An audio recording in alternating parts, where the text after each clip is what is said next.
Innal hamdalillah nahmaduhu wa nasta'inuhu wa nastaghfiruh wa na'udzu billahi min syururi anfusina wa min sayyiati a'malina may yahdihillahu fala mudhillalah wa may yudlil fala hadiyalah asyhadu an la ilaha illallah wahdahu la syarikalah wa asyhadu anna Muhammadan 'abduhu wa rasuluh.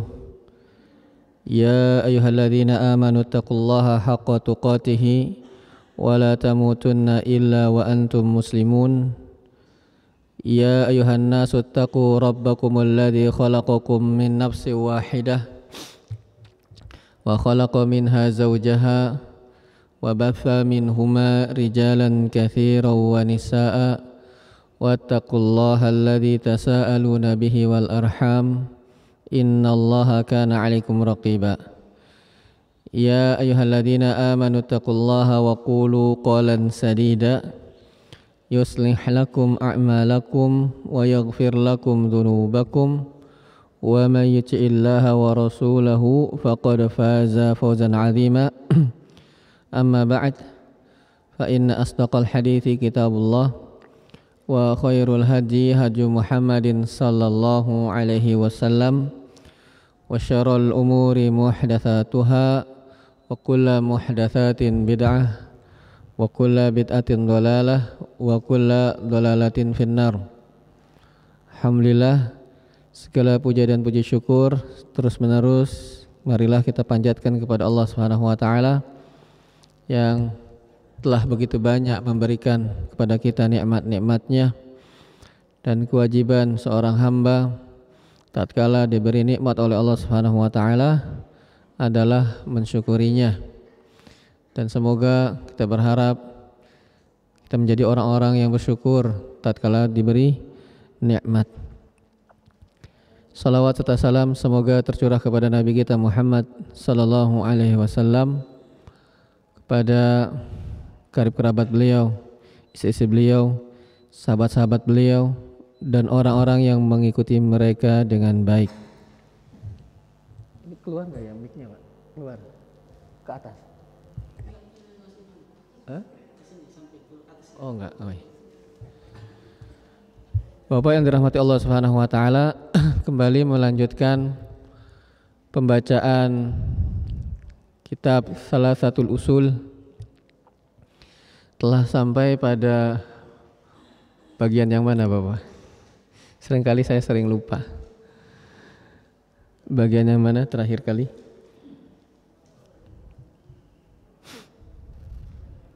Pertemuan terakhir itu kita tidak hadir ya. Saya tidak hadir.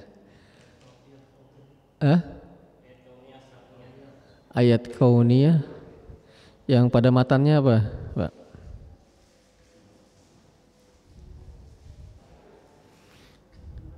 Wa rabbuhu wal ma'bud sudah.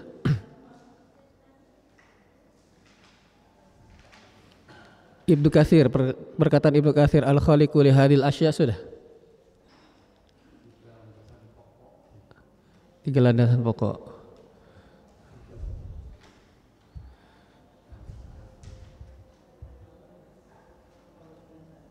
Ya.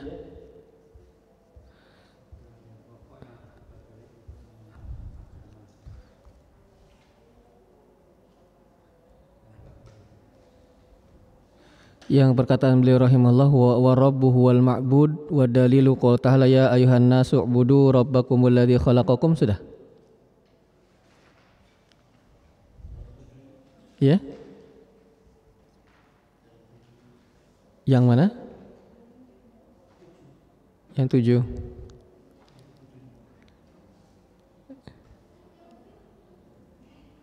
7. Santri yang ingat enggak?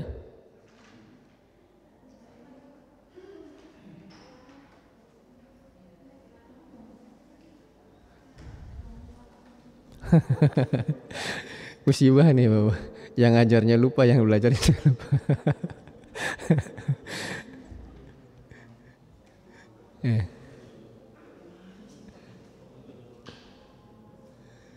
Ya, setelah yang dicoret-coret, yang ada coretannya mana?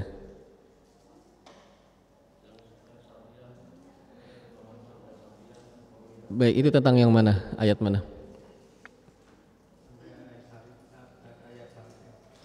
Wa min ayatihil lailu wan nahar, sudah ya. Wa rabbuhu wal ma'bud, sudah belum?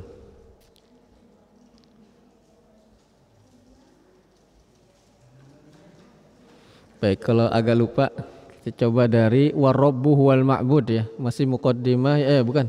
Telah selesai dari muqaddimah ya. Baik, kita anggap saja dari wa rabbu wal ma'budu. Nanti diingat-ingat Bapak-bapak ya. Tolong bantu juga. Ya, sampai mananya? Baik, berkata qala al-musannifu rahimahullahu taala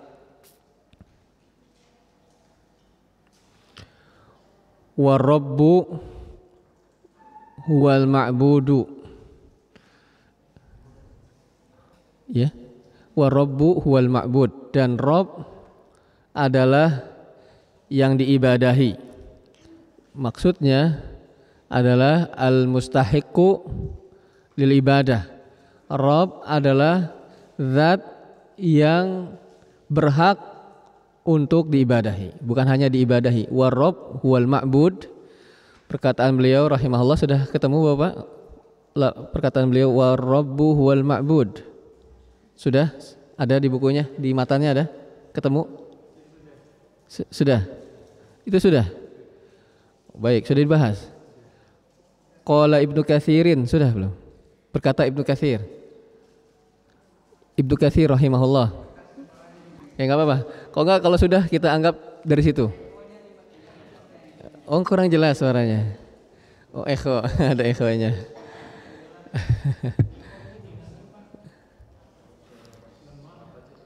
Oh, enggak kedengeran ya, Bapak ya. Enggak jelas ya. Bismillah. Jelas? Jadi gitu. Ada ini ya. Gimana caranya? Harus disetting gitu. Itunya ada alat settingnya ya. Bisa Pak? Echo-nya dihilangkan.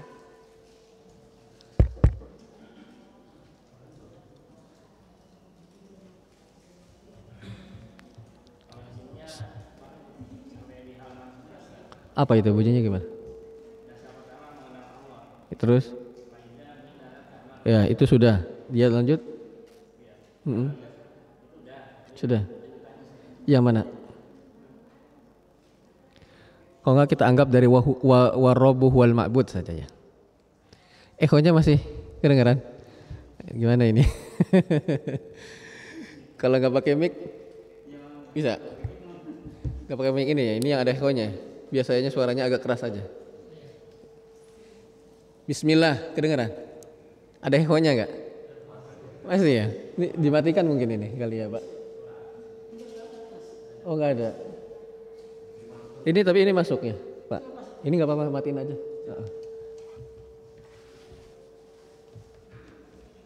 Mati sudah. Bismillah, kedengaran Bapak, Pak? Iya. Ya, suaranya biar keras aja dikit.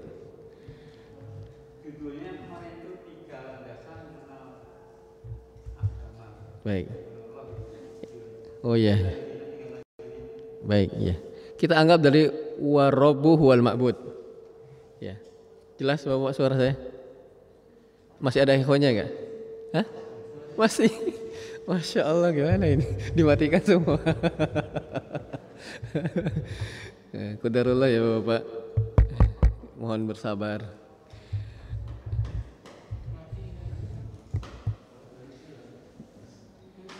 Bismillah, masih echo.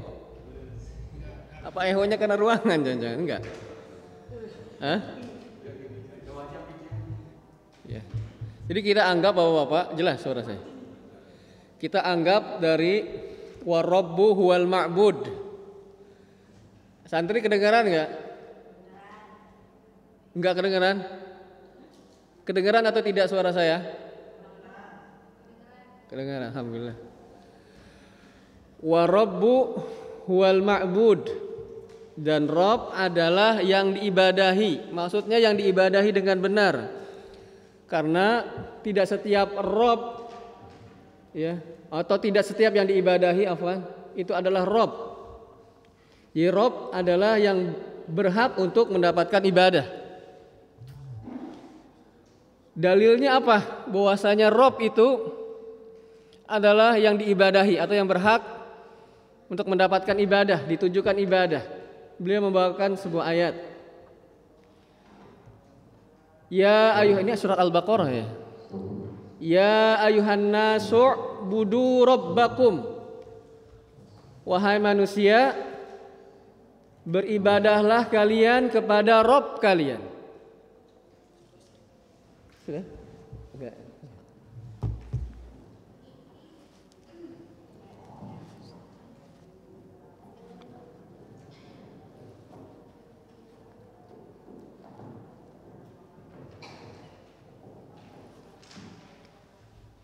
Ya ayuhan nasu budu. Jelas sekarang suaranya Bapak? Alhamdulillah. Wahai manusia, beribadahlah kalian kepada Rabb kalian. Syahidnya adalah bahwasanya makna Rabb adalah sesuatu yang berhak untuk diibadahi. Dalam ayat tersebut, ya ayuhan nasu budu. Wahai manusia, beribadahlah kepada Rabb kalian. Alladzi khalaqakum, yang Rabb tersebut menciptakan kalian. Walladzina min qablikum, dan orang-orang sebelum kalian. La'allakum tattaqun, semoga kalian menjadi orang-orang yang bertakwa. Alladzi ja'ala lakumul arda firasya, dialah yang telah menjadikan bagi kalian bumi sebagai hamparan. Was-samaa'a binaa'a, dan langit sebagai atapnya. Wa anzala minas samaa'i ma'an, dan menurunkan dari langit air. Fa akhraja bihi minas samarati rizqan lakum, maka Allah mengeluarkan untuk kalian berupa buah-buahan sebagai rizki untuk kalian. Fala taj'alu lillahi andada, janganlah kalian menjadikan tandingan-tandingan bagi Allah. Wa antum ta'lamun, sedangkan kalian mengetahuinya. Ya. Jadi beliau berdalil dengan ayat ini bahwasannya Rabb itu al-ma'bud. Syahidnya yang mana Bapak-bapak? Syahid itu adalah kalau dalam hadis syahid disebut penguat. Tapi dalam pembahasan tentang ayat, ya, atau tentang suatu yang diambil, suatu hukum yang diambil dari ayat atau hadis, itu disebut syahid, kata-katanya. Jadi kata-kata yang terdapat pada ayat atau hadis yang berkaitan dengan suatu hukum disebut syahid.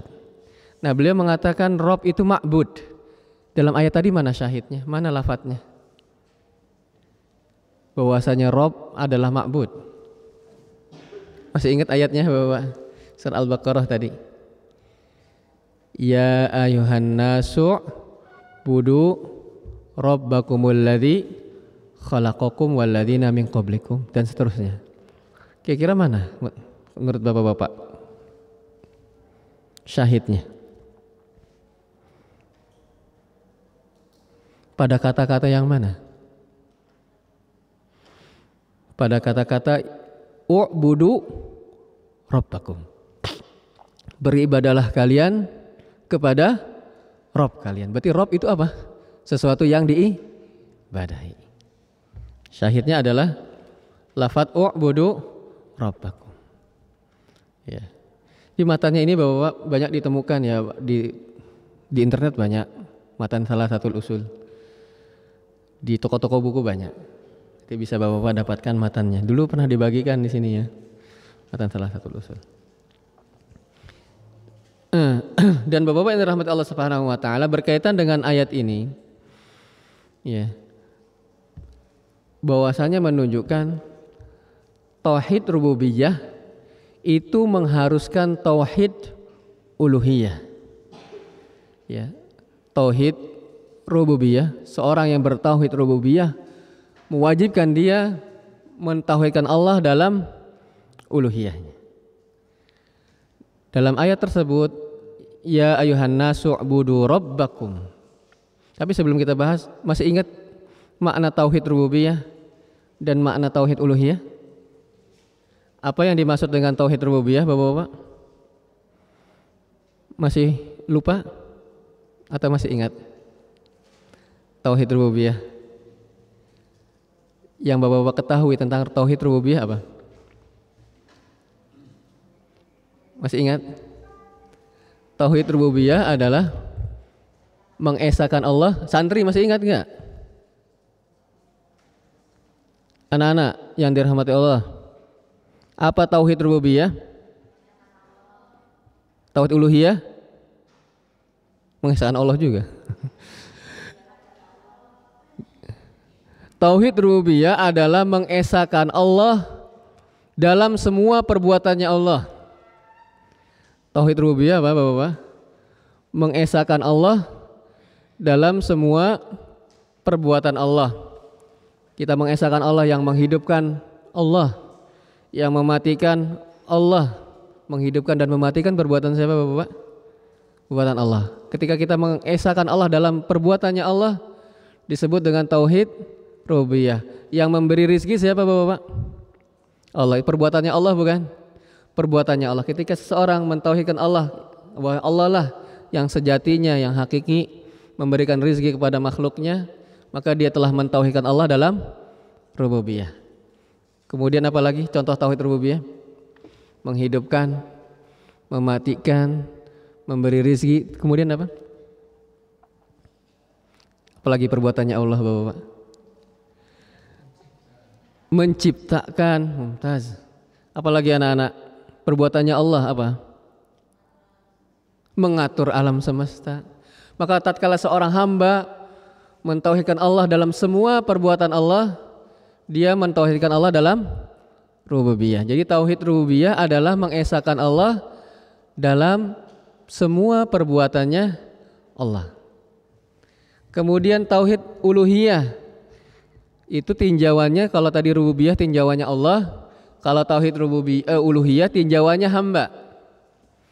Ya, tauhid uluhiyah adalah mengesahkan Allah dalam semua perbuatan hamba. Itu bedanya. Poin yang kata yang terakhirnya beda. Tauhid uluhiyah adalah apa? Mengesahkan Allah dalam semua perbuatan hamba. Perbuatan hamba maksudnya ibadah seorang hamba. Ketika seorang berdoa hanya kepada Allah, dia mentauhidkan Allah dalam apa? Dalam uluhiyah. Karena berdoa adalah perbuatan hamba. Seorang sholat, siapa yang sholat? Hamba atau Allah? Hamba. Ketika seorang hamba itu sholat hanya untuk Allah, dia mentauhidkan Allah dalam uluhiyah. Menyembelih itu perbuatan siapa? Perbuatan Allah apa hamba? Hamba. Ketika seorang hamba menunjukkan sembelihannya hanya untuk Allah, dia telah mentauhidkan Allah dalam uluhiyahnya. Jadi tauhid uluhiyah adalah mengesahkan Allah dalam semua perbuatan hamba. Kalau tauhid rububiyah mengesahkan Allah dalam semua perbuatan Allah. Cuman kata itu yang bedanya. Jadi kalau rububiyah tinjauannya Allah perbuatannya, kalau uluhiyah tinjauannya perbuatan hamba. Bisa diikuti Bapak-bapak? Baik anak-anak, apa tauhid rububiyah? Dalam semua perbuatan Allah. Mumtaz. Apa tauhid uluhiyah?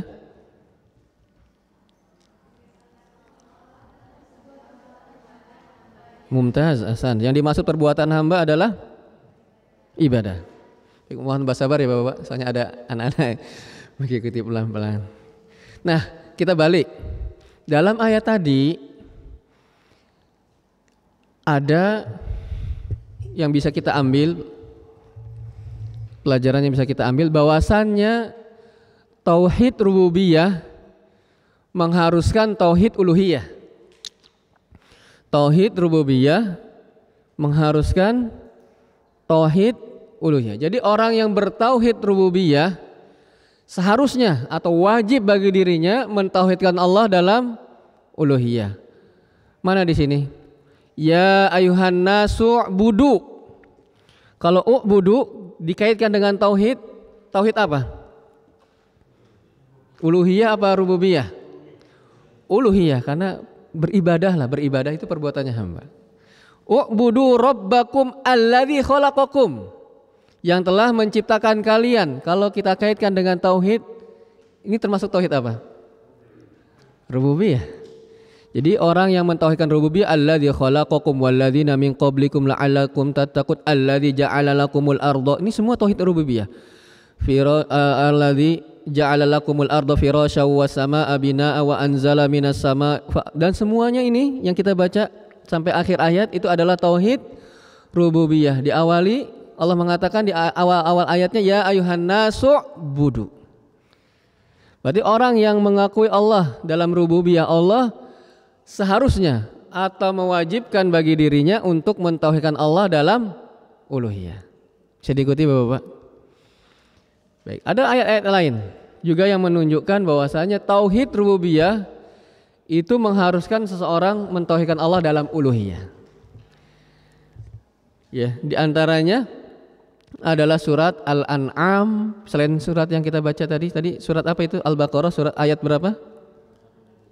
Ayat berapa? 21 dan 22. Ini adalah dalil-dalil yang menunjukkan bahwasanya tauhid rububiyah mengharuskan tauhid uluhiyah. Pertama, ayat yang kita baca surah Al-Baqarah ayat 21 dan 22.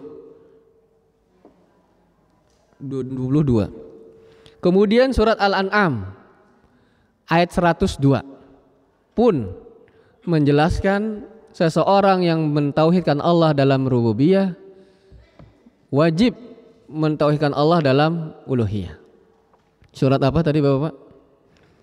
Surah Al-An'am ayat 102. Dzalikumullahu rabbukum. Allah berfirman, nanti kalau ada mushaf di gadgetnya atau mushaf yang bawa silahkan dibuka surat Al-An'am 102. Dzalikumullahu rabbukum, dan itulah Allah Rabb kalian. La ilaha illahu, tidak ada yang berhak untuk diibadah. Tidak ada di dalam buku kita ya Bapak, tidak ada dalam matan. Saya tambahkan ayat lain yang menunjukkan bahwasanya tauhid rububiyah mengharuskan tauhid uluhiyah adalah surat Al-An'am ayat 102. Dzalikumullahu rabbukum la ilaha illahu, itulah Allah Rabb kalian, tidak ada yang berhak untuk diibadahi dengan benar kecuali Dia. Khaliqu kulli syai', pencipta segala sesuatu. Fa'buduh, maka ibadahilah Dia. Ya. Lihat, huwa khaliqu kulli syai' fa'buduh. Dialah yang menciptakan segala sesuatu, maka beribadahlah kalian kepadanya. Ayat yang lain yang menunjukkan tauhid rububiyah mengharuskan tauhid uluhiyah adalah surat Yunus ayat 3. Surat apa? Nanti Bapak kalau telah mencatat di rumah silahkan dibuka ayat tersebut biar lebih meyakinkan lagi, meresapi lagi tentang permasalahan bahwasanya orang mengakui Allah itu pencipta, Allah itu menghidupkan, mematikan, seharusnya mengharuskan dirinya beribadah kepada Allah saja. Inna rabbakumullahu alladzi khalaqas samawati wal ard fi sittati ayyam tsumma stawa 'alal arsy. Sungguhnya Rabb kalian adalah Allah yang menciptakan langit dan bumi dalam 6 masa kemudian beristiwa di atas arsy. Yudabbirul amr, mengatur segala urusan. Ma min syafi'in illa min ba'di idnih, dan tidak ada yang bisa memberikan syafaat melainkan setelah mendapatkan izin darinya. Dzalikumullahu rabbukum, itulah Allah Rabb kalian, fa'buduh. Dzalikumullahu rabbukum fa'buduh. Satu lagi, walaupun masih banyak, bahwasanya tauhid rububiyah mengharuskan tauhid uluhiyah. Surat Maryam ayat 65. Surat apa? Surat Maryam ayat 65. Rabbus samawati wal ard, Rabb langit dan bumi, wa ma bainahuma, dan apa yang di antara keduanya, fa'budhu, maka beribadahlah engkau kepadanya, wastabir li ibadatih, dan bersabarlah dalam beribadah kepadanya. Hal ta'lamu lahu samia, apakah kamu tahu ada yang seperti dengan Allah Subhanahu wa taala? Ya. Jadi orang yang mentauhidkan Allah dalam rububiyah mengharuskan dia apa Bapak? Mengharuskan mentauhidkan pula Allah dalam uluhiyah. Ini yang tidak ada pada kaum musyrikin. Mereka beriman kepada Allah dalam rububiyahnya, tetapi kufur kepada Allah dalam uluhiyah. Seharusnya tidak begitu. Seharusnya orang yang mengakui rububiyah Allah, dia menetapkan uluhiyah Allah Subhanahu wa taala, mewajibkan dirinya untuk mentauhidkan Allah dalam uluhiyah. Kalau tidak kontradiktif. Ya, Allah yang menciptakan dia, Allah yang mengatur segala urusan, kok beribadahnya kepada selain Allah? Suatu yang sangat bertentangan. Nah, berbicara tentang ayat terakhir yang kita sebutkan tadi surat apa Bapak-bapak yang terakhir itu? Surat Maryam ayat 65. Ini adalah sebuah ayat yang menjadi dalil adanya pembagian tauhid yang 3. Bahwasanya tauhid dibagi menjadi 3, terkumpul dalam satu ayat. 3 jenis pembagian tauhid yang terkumpul dalam satu ayat adalah surat Maryam ayat 65. Kalau yang ayat-ayat yang lain terpisah-pisah tuh, tauhid rububiyah dan uluhiyah misalnya, atau uluhiyah saja, atau rububiyah saja. Satu-satunya ayat yang mengumpulkan semua jenis tauhid adalah surat Maryam ayat 65. Jadi kalau Bapak-bapak ditanya, sebutkan satu ayat yang terdapat di dalamnya 3 buah pembagian tauhid, maka jawabannya Bapak-bapak, surat Maryam ayat 65. Rabbus samawati wal ard wa ma bainahuma, Rabb langit dan bumi dan di antara keduanya. Ini tauhid apa? Tauhid apa Bapak? Rububiyah. Fa'budhu, tauhid apa? Uluhiyah. Wastabir li ibadati, hal ta'lamu lahu samia, apakah kamu tahu ada yang sebanding dengan Allah? Ini tauhid apa? Asma wa sifat. Ya, apakah ada yang sama seperti Allah? Yang maha mendengarnya sama dengan Allah, ada enggak? Tidak ada. Ya. Yang melihatnya sama melihatnya Allah, tidak ada. Ini tauhid asma wa sifat. Jadi satu-satunya ayat yang mengumpulkan semua jenis pembagian tauhid adalah surat Maryam ayat 65. Ya. Baik. Jadi apa yang dilakukan oleh orang-orang yang mentauhidkan Allah, yang mengakui Allah Maha Pencipta, Allah Maha menghidupkan, Allah Maha mematikan, Allah menurunkan hujan, Allah memberi rizki, Allah mengatur segala urusan, harusnya kalau dia paham, seharusnya dia juga beribadahnya hanya kepada Allah, karena dalam banyak ayat mengharuskan demikian, memerintahkan demikian. Gitu. Baik, kemudian kita lanjutkan Bapak yang dirahmati Allah. Qala Ibnu Katsirin, berkata Ibnu Katsir rahimahullahu ta'ala, ya. Beliau seorang ulama besar, ya, pemilik tafsir, kitab tafsirnya, ya, tafsir Ibnu Katsir. Beliau kunyahnya adalah Abu Fida, ya. Beliau punya guru Bapak. Siapa guru beliau? Beliau muridnya siapa? Ibnu Katsir rahimahullah ta'ala punya guru. Gurunya terkenal. Siapa gurunya? Ada yang tahu? Kira-kira ustadz siapa gurunya? Gurunya adalah Syekhul Islam Ibn Taimiyah. Gurunya beliau, subhanallah. Ya. Guru beliau rahimahullahu taala. Ya, gurunya ulama besar, muridnya juga seorang ulama besar. Jadi kalau orang-orang yang baca Ibnu Katsir itu tafsirnya, seharusnya kalau dia alergi sama Ibnu Taimiyah, harusnya dia juga alergi dengan tafsirnya, orang itu muridnya kok. Ya. Harusnya begitu. Ya. Baik, beliau punya banyak buku ya yang begitu terkenal, di antaranya tafsir, kemudian Al-Bidayah wa Nihayah tentang sejarah. Ya, dan buku-buku yang lainnya. Beliau mengatakan yang dinukil oleh Syekh Muhammad bin Abdul Wahhab rahimahullah, Al-Khaliqu li hadhil asya'i, pencipta dari semua hal ini, huwal mustahiqqu lil ibadati, adalah yang berhak untuk diibadahi. Jadi yang pencipta semua hal ini adalah yang berhak mendapatkan ibadah. Nah, Bapak-bapak yang dirahmati Allah Subhanahu wa taala, perkataan ini dinukil oleh Syekh Muhammad bin Abdul Wahhab rahimahullah secara makna, bukan secara lafaz. Ya, maknanya begitu.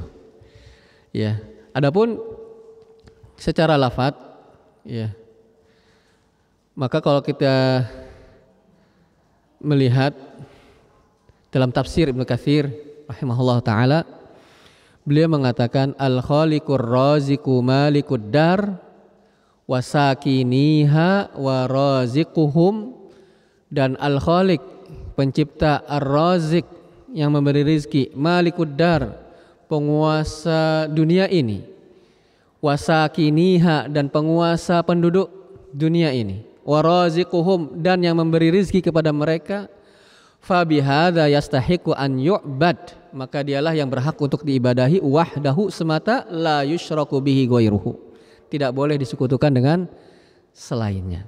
Itu yang terdapat dalam tafsir Ibnu Katsir. Tapi maknanya sama.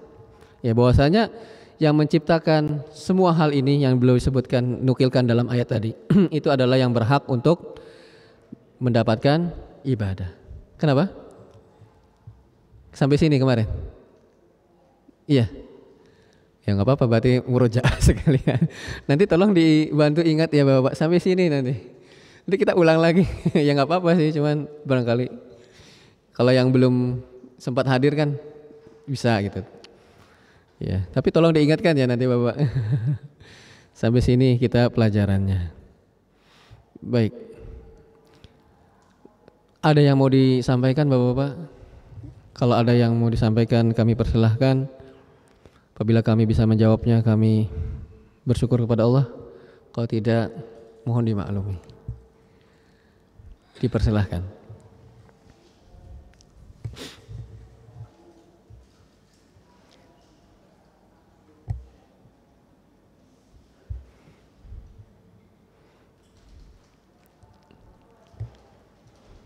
Tidak ada? Alhamdulillah. Kalau ada seseorang yang berkeyakinan bahwasannya Allah yang memberi keturunan, maka dia mentauhidkan Allah dalam apa Bapak-bapak? Dia mentauhidkan Allah dalam apa? Yang memberi, yang hakikinya, yang memberi keturunan adalah Allah Subhanahu wa taala. Dia mentauhidkan Allah dalam uluhiyah atau rububiyah? Rububiyah, ahsan. Ada keyakinan bahwasanya yang memberi rizki kepada kita adalah Allah, anak-anak. Dia telah mentauhidkan Allah dalam apa? Dalam rububiyah. Ada seseorang yang dia bertawakal hanya kepada Allah, dia bertawakal, menyandarkan dirinya sepenuhnya dengan mengambil sebab syar'i kepada Allah saja, tidak bertawakal kepada jimat-jimat dan yang lainnya. Seseorang yang berkeyakinan seperti ini mentauhidkan Allah dalam apa? Uluhiyah. Jadi paham Bapak-bapak bedanya antara rububiyah dan uluhiyah? Nah, orang yang mentauhidkan Allah dalam rububiyah harus wajib bagi dirinya mentauhidkan pula Allah dalam uluhiyah. Baik. Mudah-mudahan bisa bermanfaat. Tidak ada yang disampaikan, kita cukupkan sampai di sini dan tolong nanti ketika pertemuan selanjutnya diingatkan. Ya. Karena kalau sudah tidak hadir, kami tidak hadir dalam satu, biasanya lupa karena sering agak kejauhan gitu. Sampai mana selanjutnya. Tolong nanti kami dibantu Bapak-bapak sampai poin itu. Allahu a'lam bishawab. Subhanakallahumma bihamdika asyhadu an la ilaha illa anta astaghfiruka wa atubu ilaik. Assalamualaikum warahmatullahi wabarakatuh.